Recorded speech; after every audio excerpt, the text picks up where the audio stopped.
early exchange, shaping policy, advancing development.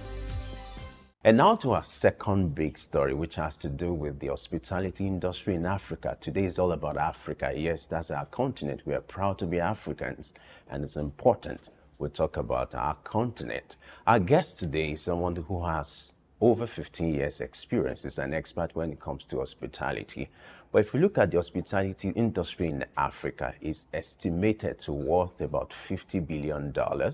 And it's projected that by the year 2026, this is going to increase to about $90 billion, which is why it's important to talk about the prospects, the present situation, and how data and technology will shape the future of hospitality in Africa.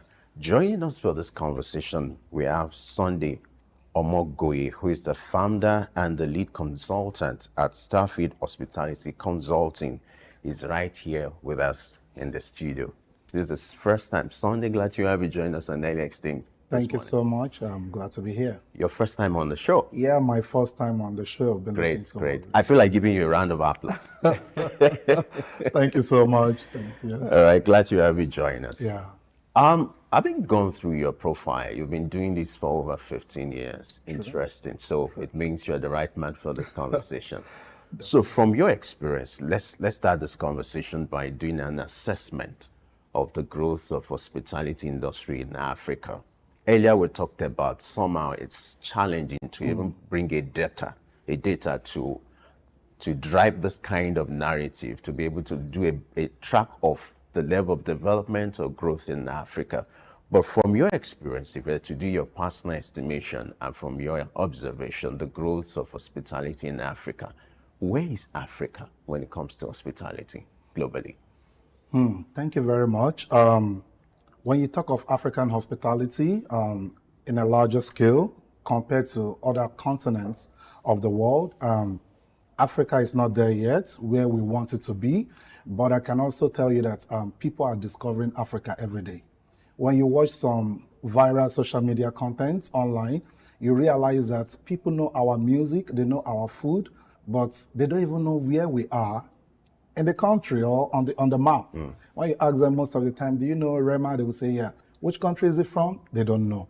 They just say Africa. Exactly. So even sometimes they confuse them for Caribbean, if I'm not wrong. So what I was trying to say now, Africa is, we are being discovered. We are in the discovery stage in terms of hospitality.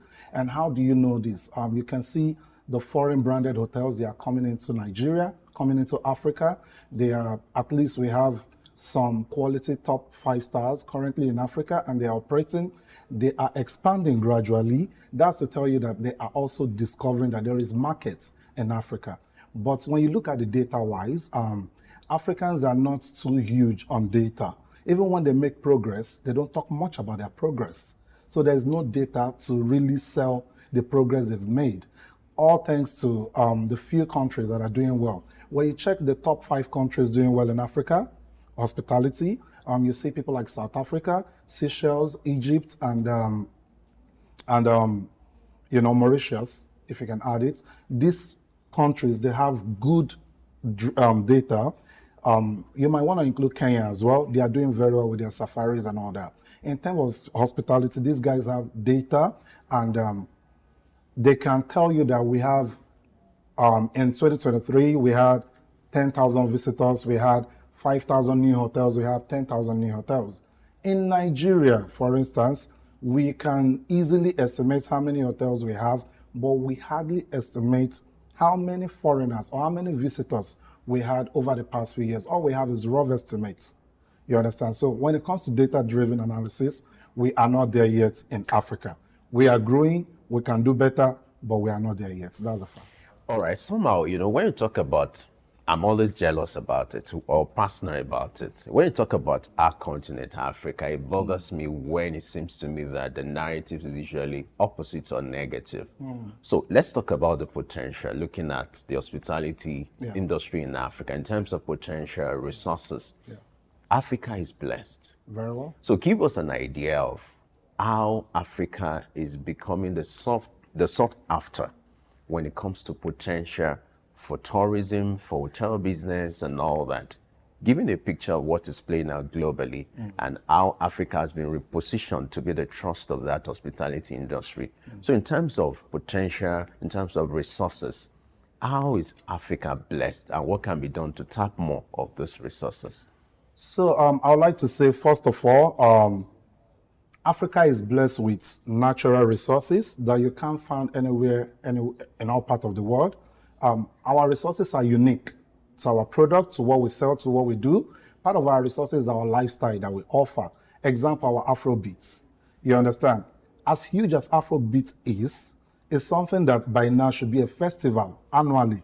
It can compete with all those foreign, you see, Coachellas and all that. Afrobeat can compete with it. That's hospitality, entertainment, very huge. When people come to visit or attend those concerts, they will need a place to sleep. They will need food to eat. Food vendors will tap from it. Hospitality people will tap from it. Catering company will tap from it. Promoters will tap from it. TV station, you understand? That's how huge it is. But yet, we are not tapping into that resources. So we have many good tourism sites that are good, that are lovely. We have huge potentials in those places, but the problem is that those places are either remote areas or they have security concern, like your the Wiki tourist area and all that. You understand? The River Ethiop area in Delta State and all that. They are beautiful, lovely places. These are blue waters, just like the ones you go to see in Spain or anywhere all over the world. And now we are not exploring those stuff. So we have a lot of potential. We have the tourism market there. It's very, very huge. All thanks to event organizers, they're trying to push that promotion aspect as well. We have the next Dubai coming up. As you all know, Eco Atlantic City is still there lying down there. We have a lot of huge potential. And I can tell you that there are a lot of foreigners ready to move in, ready to settle down here, ready to expand more if certain things are provided to make these things easier for them. So yeah, we do have a lot. And as you can see, many hotels are coming up every time, yet they have their market share. No matter the level of hotels that come up, as long as your standard, you're good, and you know what you're doing, definitely there's a market share for you. So there's space for everyone. All right, talking about the potential and the investment opportunity, if that industry is estimated to worth about $50 billion, and by the year 2026 is expected to grow to about $90 billion, that's like almost double. What are the factors do you think will drive this kind of explosion in that hospitality business? Number one is government support. Government, there's nothing you can do without government support. If the government support is there in terms of funding, in terms of accessibility, in terms of grants, permits, and national orientation, then I believe it will go further than even the estimation. When, for instance, let me quickly give an example about this. After COVID, right, it was predicted that this will happen, that will happen. Nigeria was the fastest country that recovered from COVID in terms of hospitality worldwide, followed by other West African countries. It took them almost a year. You understand? Even without vaccines. Exactly. The industry recovered fast, boom. And the next year, they made after 2020, 2021, they made a groundbreaking record. Most hotels that were doing millions started doing billions for the first time. In 2022, they were doing billions. So what am I trying to say? So once that aspect is there in terms of education, that see, when you come and invest in this country, the potential of your business recovery is there. You understand? Nigeria is very, very fast to recover in terms of this kind of thing. That resilience is there. So government supports one. Secondly, education. You educate people. The next one is expose us to foreign investors, give them a soft landing. Give them some kind of sort of grants when they are coming in. We have a tourism estate we want to develop, for instance. If you are coming to build hotels there, if you are coming to build tourism stuff there, theme parks and recreation facilities there, you are going to be having this for a certain number of years. That's how they develop places. Underdeveloped countries like us should have such grants for investors to have soft landing for. And also, we need some sort of continuous convention, exhibition to make people understand that these stuffs are happening. And we are doing well so far. We have Hotel Expo that just concluded in September. We had Hotel Managers Conference. We have different exhibitions coming in. But I believe it can be more and bigger than that. You usually do it like 2 days, you know. These things can happen for a week. When you see Dubai hotel exhibition, when you see Dubai hotel shows and all that, hospitality shows, it's well packaged. We are trying our best, but we are not there yet. Lastly, technology. All thanks to the young generation. You see what they do. Everybody's craving about jollof rice, even when they've not been to Nigeria. This has given rise to people tapping into it, the popularity. Now imagine even British American Airways are serving jollof rice on their plane. That's to tell you the level of exposure that these things can go to. I see some TikTok stories and I wonder, they've not been to Nigeria. You see Koreans, you see Japanese, trying out our local food, trying out our dishes. So we need those content creators to actually promote the good side of our business, promote the potential that we have in the hospitality and tourism world.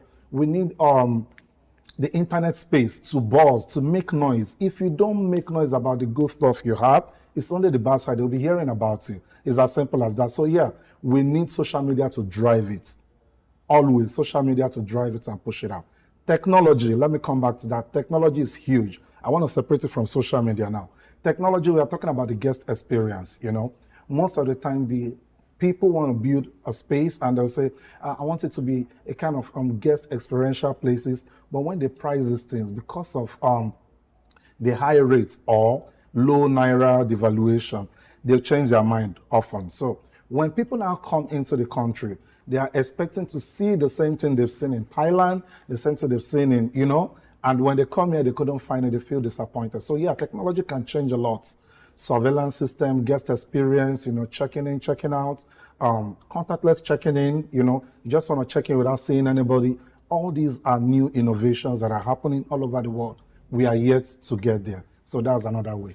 All right, you've raised several issues. We'll still revisit them one after the other, the issue of technology and the rest of them. But I want us to do a spotlight on Nigeria when it comes to hospitality industry. Yeah. What do you think, or what you call comparative advantage for Nigeria, and that should be a source of attraction to Nigeria? You are aware of what Dubai is doing as regards hospitality and tourism. Exactly. Now, for Nigeria, as someone who has done a lot of researches and certain, you know, experiment in this regard, what will you consider to be the comparative advantage and could be a source of attraction for investment in Nigeria when it comes to hospitality industry? So like I mentioned initially, first of all, our entertainment system is the biggest. Everybody want to do Afrobeat right now. We need to package Afrobeat in a bigger way and tweak hospitality into it. What I mean is that when you're marketing it, also it has to go alongside. We have beautiful hotels you're going to stay when you get to Nigeria. We have international standard hotels you're going to stay. Not just that, we have tourism centers and all that. So you need to, you know, it's a side-by-side business. The component of tourism is stay, attraction, and transportation. You can't remove them. How many foreign flights are coming into Nigeria? When they get to Nigeria, how many are going into other states? The ones we have, how are they performing? Do people have access? How is their visa processes like? You see Seychelles example, for instance, as well. When you're traveling there, once it's tourism-based, the process is faster. Kenya as well, once it's tourism-based, the process is faster. We need to fast-track visa entry for people that are coming for tourism purpose because they are coming with money. They are coming with investment. They are coming to explore and take it back to their people. That, hey, I went to a beautiful place. Most of the time, 80% of my guests are usually foreigners. And when I ask them first time in Nigeria, they say, yeah. And what's the opinion about Nigeria? They say, it's not bad the way we were told it was. And if a foreigner can be saying that, imagine when you take time now to push this out to the public, the results will be definitely positive. So I think that's just it for now. All right. When you talk about hospitality business or industry, the hotel business aspect of it seems to be very prevalent, especially in Nigeria. Why do you have that development, and what could be the potential merit or demerit of that? Okay, why that aspect seems to be growing is because of entrepreneurship. Investors now see that hospitality is a long-term investment. It's not just a kind of business that you go into and crash after 3-5 years. You also discovered, I saw a data yesterday that says one of the most oldest business in the world that has been transferred to over 5 generations contain element of hospitality. And when I check that fact, you will see things like wine business, you see things like hotels, you see things like catering business. So when we talk hospitality, we're talking of HoReCa, hotel, restaurants, events, cafeterias, and airline. So you see that some of the oldest business in the world, over 5 generations, over 5 decades, over 5 centuries, are hospitality and tangled business. So people now, they've seen that, wow, this stuff is like a Federal Palace and a Hotel, for instance. No, don't mention names so that we'll okay. Like the ones we have now that are one of the oldest around, these were hotels that were used as places for our Independence Day, and they are still functioning today. That's to tell you the longevity of this kind of business. So it has longevity, it has a return on investment. Return on investment is very stable. Though it's short, the return on investment is long term, but when it starts coming, it is guaranteed that you will make your money. Most of the hotels that open after COVID, usually they're supposed to get ROI after, like, let's say 5 years. I can guarantee you that most of them got under 3 years, especially on the island and Ikeja metropolitan area. They got it after 3 years. And that's to tell you that people now, they now travel inbound. People now realize that what I'm looking for in Kenya, what I'm looking for in South Africa is now in Nigeria. Example, what they are looking for there, most people travel for food experience, gastronomy. So they now discover that we have those chefs here. We can eat those food here. I can do those stuff here. I can experience those menu here. And so people have seen that this industry, there's money in it, there's return on investment, it's guaranteed, it's safe. That's why we have more drive in that area than every other part of the tourism industry, like theme park, like water park, like all those exhibition and all that. But the hospitality, for instance, the hotel part of it is growing because of this factor. We have more entrepreneurs and investors going into hospitality. And also those entrepreneurs are the one attracting most of the foreign investors into the country. So that's why it's growing like that. If you can see, if you check the last couple of years, like let's say after COVID as well, most of the hotels coming up are huge hotels. Hotels nothing less than 100 rooms upwards. So if you have a hotel nothing less than 100 rooms upward, we are talking of you are already employing more than 150 people with good pay and salary. So I think that's just it. All right, interesting. You've succeeded in opening the potential, when it comes to hospitality in Nigeria. Yeah. And that's for investors who are watching. Yeah. I'm sure they will love that segment. Yeah. Now, let's talk about the role of data, because data is perceived to be the future. But if you ask me, is the trend now? Because globally, hospitality is driven by data, virtually every sector. Yeah. But here in Nigeria, let's talk about the challenge as regards gathering data, even the reliability of this data. How do we achieve having a kind of database that will judge the kind of estimation of the worth of hospitality business in a place like Nigeria? What are the challenges, and then how do we overcome them? Okay. First of all, it's just a mindset thing. Like, people feel, I'm doing well, why do I need data after I'm selling? You understand? So it takes core hospitality people and people that have competency in this kind of business to remind the owners, investors that, hey, because most of the time data, we are saying data, you need to invest in it. For your 2025 budget, you need to start including it, and that means it's getting bigger. The owner might at the end of the day remove it here. They want to let him know, sir, ma, you need to include data analysis into your daily budget. If we don't have it, why? Because we need to know the kind of people that patronizes our business, the type of people that our business appeal to, the future of our business. You can use data to predict all these things, So what are the issues affecting this data?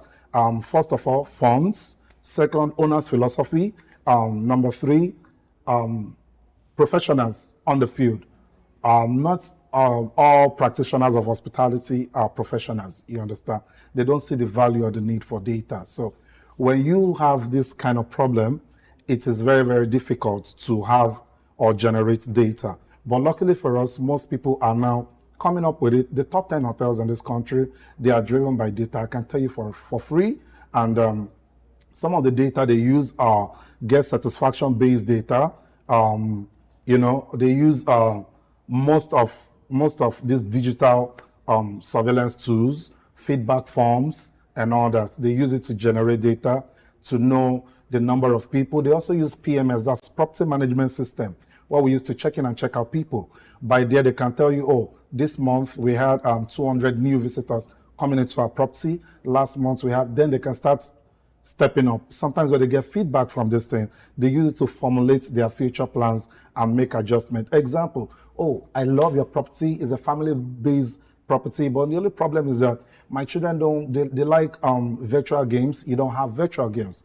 Now the company or the hotel will be thinking, oh, we have family travelers coming into this space because of our rooms. Our rooms are suites, family room. We had everything complete, but that virtual aspect of it, you need to quantify it when you're telling the investors that over the past years, we had 70% of family using this as property. However, we could increase that if we add virtual reality to our facility or amenities. You see the owner, okay, because you now have data, it's easier to convince the owner. So why sometimes these people feel laid back and they don't want to take action is because there is no data to prove what you're talking about. So I can sit here and tell you, oh, we have so number of amount of this for certain hotel. Why? Because I'm using proven data. Example of the data we use, I like to call a name, is a company we call Booking.com. It's a software company that brings people from abroad and you can book also locally. When you book at the end of the month, they send you invoice. You see the number of people that have visited you. You see how much you're generating for them and you pay them commission. If you are not on such platform, funny enough, they are free. And many hospitality companies are not on it. And we have local ones as well. I would want to call names. You understand? So you need this data analysis to help you drive business and convince people. Otherwise, owners will continue to feel laid back. Professionals in the industry need to push, and the fund needs to be made available. Those three major factors affect data in Nigeria. All right. Talking about data, I still want us to dwell on that. Let's talk about having the right infrastructure to also drive it. It could also be a challenge. Now, how do we change the narrative where, from what you said now, the proprietors or from the owner's perspective, they understand the necessity of data? How do we change that behavioral pattern? And also the need to invest in the right infrastructure. And when you talk about this infrastructure, what are they? Give us an idea of what they should put in place to drive the issue of data. And then how can it be centralized? You have pockets of individuals and owners who are driving their businesses with data. But when it comes to the national data that to drive hospitality business, how do we achieve it? Okay, so during data collection, part of the issue of data collection is biased data reporting or omission of data. Example, when you are checking into any property worldwide, there is a system on ground we call the PMS, Property Management System. When you are checking in, they get your name, they get your data and all that. Most of the time, the people collecting this data, they don't impute the email address and phone number. That is one of the omission and problems we have. So number one, you need qualified people on the ground to execute the job for you. It is what you impute in the system that it will give back to you and analyze to you. What are you looking at? It might filter people through family grade, travel, tourists, and all that. But if you don't impute it during that data collection, you can't do anything with it. You understand my point? So that's the number one aspect. We need qualified people, trained people, and sometimes it could be that they don't have the experience to use it. And when you don't have stable workforce or staff in your place, the people that have the experience, they've resigned now, you have new people on board. As long as it checks in, checks out, and payments is done, they are fine. But that PMS has been provided to execute more than that. It is provided to analyze, help the guest experience better, help movements better, help payment to be better, a lot of things to be better, but you're just using it for one function. So it could be, another thing could be training and development of the people using it, you know. So I think basically that's it. And also integration with other departments is another thing. Most of the time, these data are designed and centralized to carry out multiple functions. But you see owners often want to say, no, I'm going to subscribe to this. I don't need the finance part of it. I don't need the inventory part of it. It affects data. How? When you have a guest in-house and you have, for instance, 5 tissues in your room, immediately the requisite, it will go down. 5 people are using it. Immediately another person checks in, you put, it goes down. The inventory at the back end are already seeing it, that I need to requisite more. Are you seeing how data affects every aspect? But you now say, say, no, it's just checking in, check out, I want. Now, you also have data. When it comes to end of the year and the FIRS are chasing you around, they're bringing bill and say, this is your bill. The finance guys start running around. Data will just help you when you make payments at the end of the day. Every close of business, it removes tax, it removes service charge, it removes VAT, consumption tax. It breaks it down for you. So you know your gain automatically. And although it sums up everything, life is very easy. So now you don't want to pay for it. You want to do manual work. And the young man is scratching his head and struggling with it. Data can make your life easy. Data is making life easy every day. It might be expensive, no. But then what you get in return is far, far better and makes life easier. So I think basically that's it. So earlier we talked about the prospects and the potential, which is estimated by the year 2026 that the hospitality industry will grow to about $90 billion. But let's talk about the business environment in Africa. And by extension, we'll talk about that of Nigeria. For the hospitality business, what are the critical issues hampering the growth of hospitality, looking at the business environment? Yeah. As someone who has been in that industry for years, what has been your observations? Okay, right from day one, the highest factor affecting hospitality industry, and like every other business in Nigeria, is cost of energy. Is huge for hospitality people because, let's say for instance, banking sector, they close and shut down some appliances. Hospitality is not like that. If you have 100 rooms, for instance, and you have just 2% occupancy, you have to put on the generator till dawn for the 5 people in that room. So you can imagine how it is. It's not easy from the electrical supply angle. It's not easy from diesel supply angle as well. Green energy, we are trying. Alternative energy, we are trying. But I can tell you for sure, it has not been easy. So the biggest factor, number one, is costs of energy. Second is cost of maintenance, maintaining the building. Maintenance cost is so high. Supply cost is so high. Cost of the things we use, supplies, the food cost is going high every day. Before, we all know what's going on in the country. So inflation is affecting the industry big time. We are affected by human factor. Some people may want to disagree here, but we don't have much professionals, qualified professionals. We have practitioners, but we don't have much professionals at the top level, and it's affecting. The ones we have, majority of them, they've traveled out, because of economy of Jackpot. Yeah, exactly. Jackpot is affecting a lot, and that is why most of the time we still have a lot of foreigners, working and occupying space in Nigeria. Funny enough, we have people leaving the country, we have foreigners coming into the country. So everybody with what suits them. So it's affecting us, sincerely, it's affecting us. Sometimes you see a whole department in a hotel, you see a whole unit just move out and the operation that place just collapse. So it's affecting us big time. Yes, another problem we have is social unrest. Once there is insecurity in the country, most of the big hotels back in the day, outside Lagos, to say, they are not functioning well anymore. And this is because of the social instability going on. Is really, really affecting us. CBN policy is huge on us. Why? Because most of our guests are foreigners and we are told not to quote in dollars anymore. So Naira is unstable. You can't quote in Naira as well. When you quote in Naira, you give rates. When they want to pay sometimes, you're getting lost. But according to the national law, we can't quote in dollars currently. So CBN, isn't that in a good spirit to also help the growth of the Naira and the demand for Naira? Has it changed? No. So assuming it has changed, I wouldn't mind. Now, these OTAs we partner with, they are foreign OTAs. And to be honest, they give us good customers and also give us exposure. These OTAs, we pay them in dollars as well.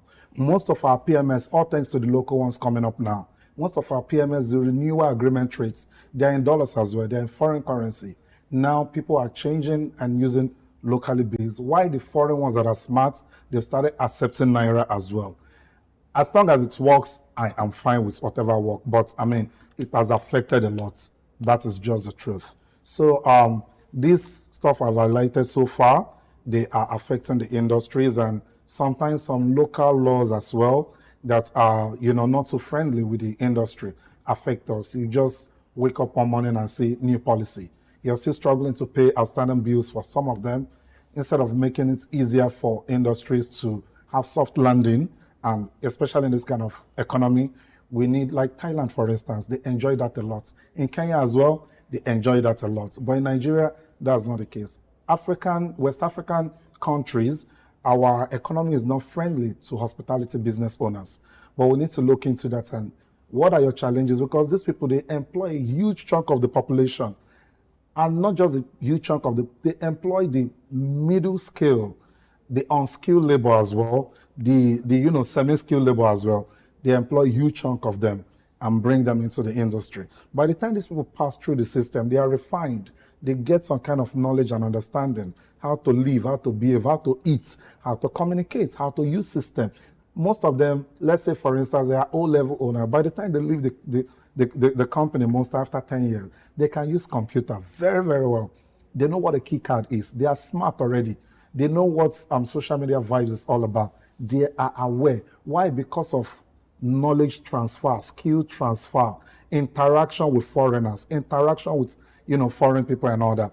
It gives edge. But when all these are not there, it makes business difficult for hospitality industry.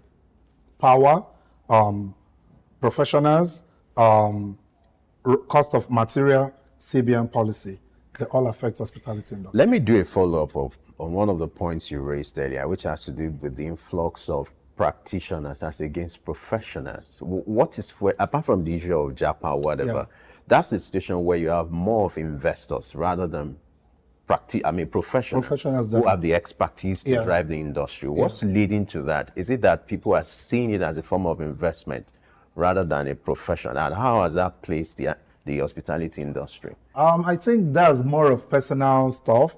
Back then, the people that were in the hospitality industry, they were foreigners mostly. And luckily for us, people like us that had to work with a lot of white people and foreign people, you will see the difference in us than people that didn't really have that knowledge transfer, that skill transfer. And what I mean, that knowledge gap. That knowledge gap is there. Yeah, knowledge gap is there. It's huge. I studied hospitality and tourism. I have BSc in it, but it's actually so different when I was practicing it. Very, very different. And I won't blame them. While I was in school, the PMS we were using are Galileo and Seba based. They were more like manual based. When I graduated, Opera took over the world. You understand? Now it was a new, and I was wondering, no, I was being taught this. Why am I now saying this? So I had to quickly catch up again. You understand? Now, if you don't catch up, and what we use here, the beauty part of why Japa was easy for most of Nigerians is because what we actually do here and what we practice is global standard hospitality. So that's why it's easier. When they go overseas, they just become bosses and get high, huge position because they were already good here. So some of them, maybe they don't get recognition, they don't get well compensated, and so it fueled that desire to move ahead. So I think that's it. All right, let's talk about technology before we wrap up now. Yeah. Artificial intelligence is ravaging every sector. That's how we... And I can bet it with you that the hospitality sector is not going to be left out. So in terms of technology, what's the trend? And where do you see hospitality industry with the growth of technology and artificial intelligence? So my company is Starfield Hospitality Consulting, aka Starfield Hotech. That's hotel technology. So I saw that gap was there from beginning, and that's why I invent such company. My aim is to drive everybody's going into consultancy, opening and all that. Who will go into the hospitality technology aspect? You understand? Who will bridge that gap? Who will bring it? That's where I'm coming in. I love guest experience more than anything else. So what are we doing with technology in the industry? We are bringing seamless, automation of PMS, seamless. It has to be seamless in the sense that when people come in, payment is easy. Sometimes they don't even need to be there to pay. Either foreign card, local currency, whatever, they can still make payments. So when payment is easy, it makes everything easier for you. Most of the time when people make reservations and want to come to your hotel, foreigners especially, they will ask you, do you accept foreign cards? Now with CBN policy, it's difficult for you to get international POS to get payments. But we've bridged that gap. We have the fintech, they've helped us. I don't want to call names. So you can you don't even need to have their accounts to make payments or do transaction with them. With a scan code, You can just make payments, the hotel receive the payments. So all this experience is what technology has changed the face of our industry and has opened the door. Since people now know I can pay, they now find it easy to come in, make payments, and enjoy their stay. Secondly, in terms of technology, we've been able to automated most of our activities in the room, in the restaurant. You can do scan code menu, you can do online menu requisition. You don't necessarily need to get there to get menu. Example as well is some of your online food delivery system, and they are working very, very fine. Gone are those days whereby you have to call the hotel. No, just by your phone, you go online, they are there, you order for your food. You can even see real-time delivery when they are bringing it to your doorstep. Without them calling you, are you around or not? With the address you've put, they bring it straight to your doorstep. Very easy. So that's also features of how technology has changed the face of the industry.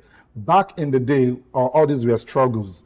Even right now, partnership has also helped. Example, what I mean is that you say something like airline company that has partnership with most hotels.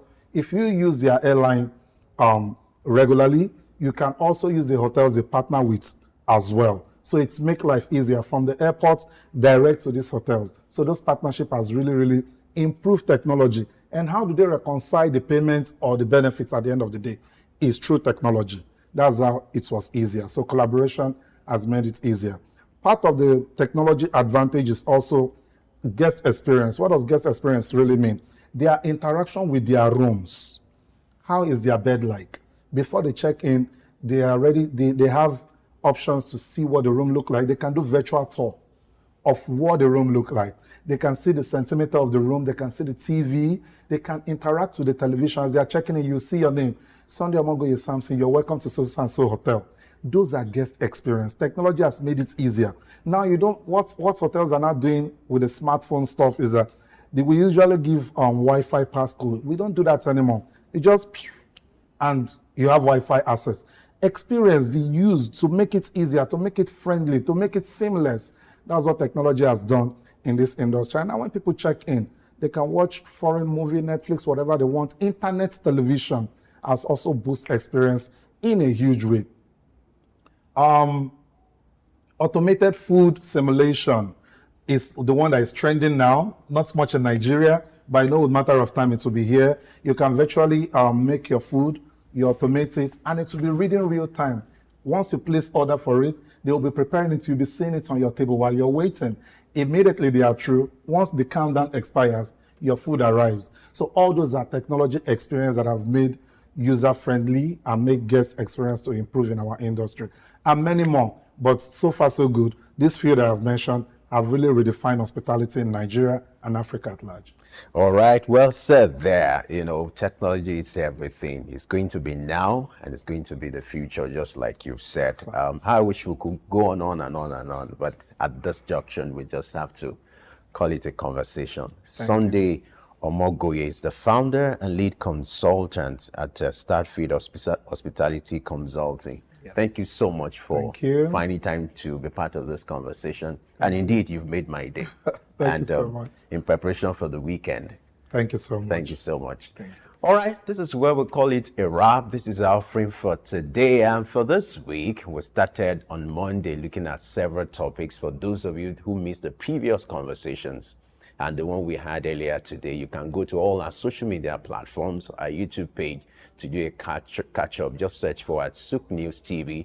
There you find us. Don't forget this program, the award-winning program, where we shape policy and advance development, will return on Monday. Market Insight comes up at 11, as we'll also be prepared to give the best of programming. It's Friday. Thank God it's Friday, so enjoy your weekend. Thanks for watching. I'll see you on Monday.